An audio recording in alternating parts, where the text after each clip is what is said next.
আসসালামু আলাইকুম ভিউয়ার্স, আজকে আমি আমার চ্যানেলে ফেরত আসলাম। এটা আমার বাসার ছোট মরিচ, মানে ছোট মরিচের বেশি ঝাল, এরকম একটা প্রবাদ বাক্য আছে না? এটা আমার বাড়ির ছোট মরিচ। এটা খুব চঞ্চল, আর ওর বয়স মাত্র 1.5 মাস। ও এখনই ব্রিডিংয়ে এসে পড়েছে, এর জন্য ওর নাম দিয়েছি আমি ছোট মরিচ। ছোট মরিচের বেশি ঝাল।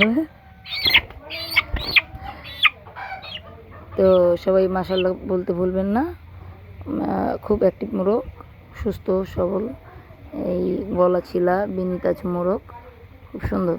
আমি ওকে ছেড়ে দেখাচ্ছি।